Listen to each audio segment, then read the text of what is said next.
Yo, what's up mga idol? Lakers, Heat at Knicks naglalaban para sa free agent center na si Nick Richards. Tuloy na naghahanap ang Los Angeles Lakers ng paraan upang mas palakasin ang kanilang front court. Kahit nakapagdagdag na sila ng ilang bagong manlalaro ngayong off-season. Sa NBA report na si Evan Sidery, kabilang ang Lakers sa mga kupunang interesado na pirmahan ang free agent center na si Nick Richards. Interesado rin sa kanya ang Miami Heat at New York Knicks. Tuturing si Richards bilang isa sa pinakamahusay na natitirang center sa free agent market at handa umano siyang sumali sa isang championship contender kapalit lamang ng veteran minimum contract. Kung mapupunta siya sa Lakers, makakadagdag si Richards ng laki at depensa sa ilalim ng ring. At kilala siya bilang isang traditional center na mahusay sa rim protection tapos ng mga tira malapit sa basket at pagkuha ng rebounds. Napili si Richards bilang 42 overall pick sa 2020 NBA Draft.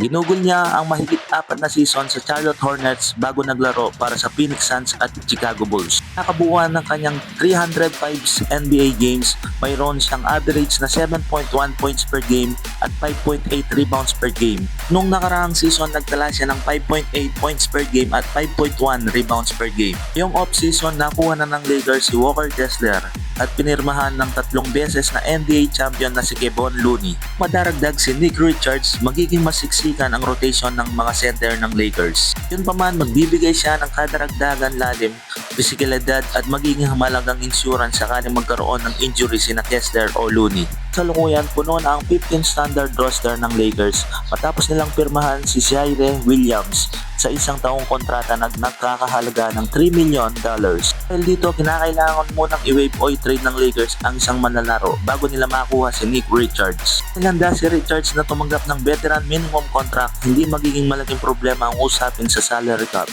Naman sa The Athletic, patuloy pa rin minomonitor ng Lakers ang merkado para sa isang pang center kahit nakuha na nila si Walker Kessler at Kevon Looney. Sa pagkawala ng interest ng Sacramento Kings na kunin siya, lumalabas ngayon na posibilidad o banda na tanggapin ni Jalen Duren ang kanyang qualifying offer para sa 2026-2027 ang paraan upang posibleng makaalis sa Detroit Pistons. Ayon sa NBA insider na si Jake Fisher, kasunod ng Los Angeles Lakers, umatras na rin ang Sacramento Kings sa kanilang interest kay Duren matapos maging matatag ang posisyon ng Pistons na hindi sila papasak sa anumang sign and trade deal para sa kanilang batang star center.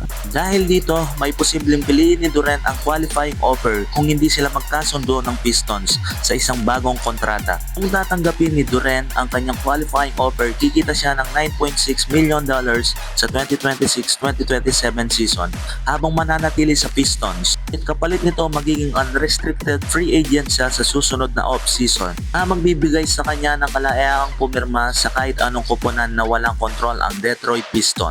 Miami Heat at Boston Celtics ang dalawang kuponan na dapat bantayan para kay Bradley Beal. Si Bradley Beal ay nananatiling isa sa pinakamalaking free agent na wala pang kuponan. Ang kanyang magiging desisyon kung saan siya pipirma ay maaari maapektuhan ng hinihintay ding anunsyo ni LeBron James tungkol sa kanyang susunod na hakbang. Kung nananatili si Beal sa free agent market, ang Miami Heat at Boston Celtics ang dalawang kuponan na pinakababantayan bilang posibleng destinasyon ng dating NBA star. Ayon kay NBA insider na si Jake Fisher sa Bleacher Report, sa akin ngayong araw na ang desisyon ni Bill ay hindi direktang naghihintay kay LeBron.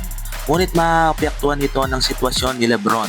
Dagpa ni Fisher, ang alam ko siguradong pipirma si Bill sa isang kuponan na may ambisyong makapasok sa playoffs. Tuloy ang interes ng Miami Heat at Boston Celtics. Gihan ni Bradley Beal ang kanyang $5.6 million player option para sa 2026-2027 season upang maging ganap na free agent. Noong nakaraang off-season, sumali siya sa Los Angeles Clippers sa ilalim ng 2 taong kontrata na nagkakahalaga ng $11 million. Tapos makipagkasundo sa Phoenix Suns sa isang malaking buyout.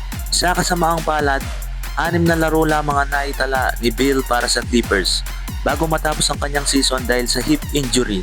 Nagtala siya ng average na 8.2 points per game at 1.7 assists per game habang tumira ng 37.5% sa field goal percentage. Sa kabilang mahirap na season, naniniwala pa rin ang ilang kuponan na maaari pa rin maging mahalagang kontribusyon si Bill bilang isang microwave scorer o manlalarong kayang agad magbigay ng puntos mula sa bench. Nang maging free agent, patuloy nang inuugnay si Bill sa Miami Heat. habang nananatiling isang kapanapanabik ang posibilidad na mapunta siya sa Boston Celtics dahil sa kanyang malapit na pagkakaibigan kay Jason Tatum. Kayo mga idol, ano ang opinion ninyo dito mga idol? Comment sa ibaba at huwag kalimutan like and subscribe mga idol. Maraming salamat po mga idol.